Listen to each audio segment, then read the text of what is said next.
all gonna tell him say goodbye. She's ready to take you to new heights. All you gonna do is open your mind, take a ride and a deep dive into your life. Well, hello everyone. Today we're going to talk about a certain mindset of the INFP, ISTJ, and ENFJ, and we'll explore this certain mindset as we go along. So think about this. Elephants that were chained at a very young age can still feel an imagined chain on them, even as adults. So even though they have the power to overtake an adult or escape, they are still stuck in the mindset of a creature in bondage. Isn't it funny how we as humans can adapt the same way of thinking? You were hurt by a friend, or had a difficult boss, or had a painful childhood experience. As adults, we have more power to create the life that we want for ourselves. But sometimes we get stuck in a pattern of thinking that holds us hostage when we are no longer bound by those experiences. Is that you? Ask yourself that seriously and really consider it. Has something in your life happened that caused you to be stuck or to not believe in yourself in the same way that you did prior to having such negative experiences? And what can you do to get out of that mindset? Now ask yourself this question. Are you an optimist or a pessimist? Your life experiences or aspects of your personality might shape the one that is true for you, and that is whether you're an optimist or a pessimist. So optimists generally approach life with a positive outlook, while pessimists tend to expect the worst. Optimists go into new situations with high expectations, while pessimists keep low expectations to prepare for negative outcomes. So which ones have you adapted? And were you once an optimist, but because of life experiences, you have now become a pessimist? What will it take to get you out of a pessimistic way of thinking back into being an optimist? Can you commit to working on that today? Let us know in the comments below. Now let's look at the strengths of each of these types: the ISTJ, the INFP, and the ENFJ. Let's look at the ISTJ first. ISTJs find it very difficult not to follow through with their job duties or requests made by others, even when it is unfair or they are dealing with chaotic circumstances. They will wear themselves out fulfilling their duties, even when others aren't as faithful or make doing so difficult. Even if it means sacrificing leisure time, they are committed. They find it difficult to follow unclear guidelines and can become frustrated by people who break established rules. For them, chaos creates setbacks and problems. Guidelines assure that they will be dependable. They live by the book and are structured people who folks can always count on. They enjoy being clear on what to do.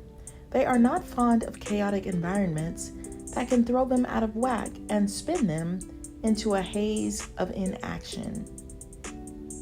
Now let's look at the strengths of the INFP. INFPs believe in righteousness and are advocates of humanity, and they like helping people, like the homeless. They're drawn to making social changes that will help make life better for people.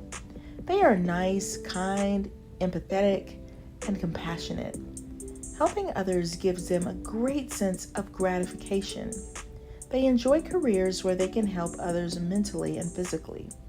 They use their intuition to tap into people's emotions. They are considerate of how things might impact or affect others. They will go to great lengths to ensure a harmonious environment for people. However, some of the people who they encounter will not be as interested in a harmonious environment and can be quite confrontational. INFPs may have their own style of working through problems and tackling job tasks that may differ from others, and suddenly they may find themselves confronted by less kind people who don't understand them, and vice versa. It can be exhausting to an INFP who will generally give people space to work as they please, and they may find that they are defending themselves for reasons that they don't understand. They can sometimes be called mediators because they can be adept at listening, ensuring that every person's viewpoints are considered and voices are heard. Now let's look at the ENFJ strengths. ENFJs can be very reliable both personally and professionally, which others seem to enjoy. Letting someone down or not doing their best for a cause they believe in can be bothersome. They can always be counted on to follow through on their word. They can find it perplexing when others are not this way. Humans can change their minds or even be fickle when it comes to certain things, which can be a letdown. They have an unyielding desire to do good in the world. They can be warm and selfless and can bring people together. Even though they can be receptive to criticism, they can also be very sensitive when it comes to people and their feelings. They can feel problems that aren't their own and try to fix things that they can't fix, worrying if they are doing enough. So let's talk about how when these types continue to face obstacles.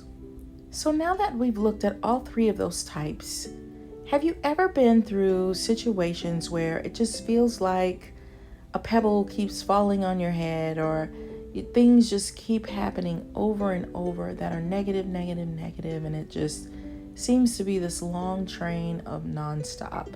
And as an ENFJ, I will say, I think I've been in one of those seasons. And I'll give you a small example.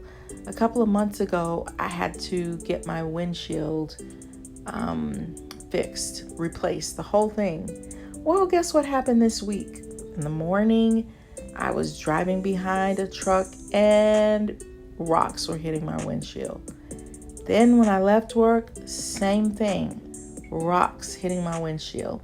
And guess what I have in my windshield now? Another crack, 2 months after I had it fixed. So sometimes when you keep getting things like that happening, it can be exhausting and draining, and you can shift from being an optimist to a pessimist. So let's talk about how when these three types continue to face obstacles, how does that impact their mindset and who they are as people? When any person cannot flourish in their gifts, talents, and strengths, and they continue to be confronted by things not in their control or setbacks, over time, it can become tiring. You don't want to get to the point where you start losing hope that things can be better. You also don't want to lose who you are, because the world needs you just as you are. Even though you may have struggled for months or even years, you must hold on to the old adage that there's a light at the end of the tunnel. You must not let your mindset be crushed by less than caring people who may not do things in the way that you do, or who may not even have the best of intentions. The world is filled with difficult people, and you may have to find the strength to make changes even when things are not going your way. Start over each day and let yesterday go, so that you're not rehearsing the bad times over and over again. Start over each morning. Don't even think about what happened yesterday. Break life down into smaller pieces and remain positive as much as possible. Sometimes you may even need to ask for help. Now, remember yesterday I told you I was feeling a little down because of my windshield and just a whole bunch of other stuff. And the pandemic too. So when I turned on the radio, it's so funny what I heard. It was like the perfect encouragement at the perfect time, and I wanted to share it with you. It was a conversation between two ministers, T.D. Jakes and Joel Osteen. You've probably heard of both of them. So let's eavesdrop on a little bit of their conversation, and I hope that what they're saying can help you too. You can't allow other people who don't really know your story to define who you are. You have to know who you are and stand in the integrity of who you are and march and go forward. I think we all deal with opposition and people coming against us. But how about people at work? They don't have somebody that likes them or relatives, but you got to get past that of who's for you and who's cheering you on. The hand of God actually uses your enemies to provoke you to greatness. Eagle stirs up the nest to make it uncomfortable for the eaglets to rest in the nest any longer. And so it is those pricks and prongs that make you able to find your wings and fly, even if they don't do anything but build up your resistance to sensitivity, where you stop worrying about what people think and for what God is going to do in your life, and to focus on that and let that be enough.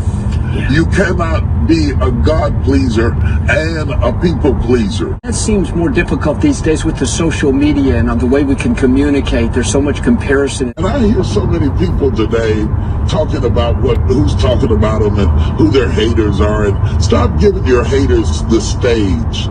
When you start repeating what they're saying and you start focus on what they're doing, you have actually extended their brand, made them bigger than they would have been by making them central in your life. Let it provoke you to giving birth to the promise of God in your life. No, that's so good. Yes, I agree. So good. By the way, some life challenges will tear you apart. Although this isn't pleasant, it helps you to get to know who you are at the core. It can help you discover what you're really capable of, which is a lot more than you once thought. Obstacles are a time of testing which will stretch you and alter your current mindset. Old strategies and ways of living may not work anymore. Once your limitations have come to the surface, take steps to deal with them so you can win again. Sometimes life forces you to stop and deal with what's right in front of you, even if it isn't fun. When you finally arise from the storm, life will seem easier, freer, and brighter, and the things that you once thought were awful really don't seem so bad anymore. And you'll be able to accomplish new things that you wouldn't have had you not been challenged in life in some way. I recently watched a video where a man went to heaven for a few minutes and saw a library where everyone who went to heaven had a book of life engraved with their name in gold. Every thought, every action, he said, every circumstance was recorded in that book of life for you and for me, which means that you are important to God. Every detail of your life means something. You are loved and cherished and have something to offer. So don't give up when the going gets rough. It only serves to make your book of life more colorful and interesting. Hang in there and remember not to let others alter your mindset into thinking you are bad or worthless or less than. Hold on to the deepest piece of who you are and offer it to the world. And remember, if you're having trouble with difficult people, I've written a book especially for you that will help you understand these people in your personal life, in the workplace, in your family. Check it out. It's on Amazon by Tamara Hunter Zyon. I'll see you on the next video. Bye, guys. Personality disorders, stay away from them narcs. Watch your personality target, you know who you are. Welcome to Tam Psych Advice.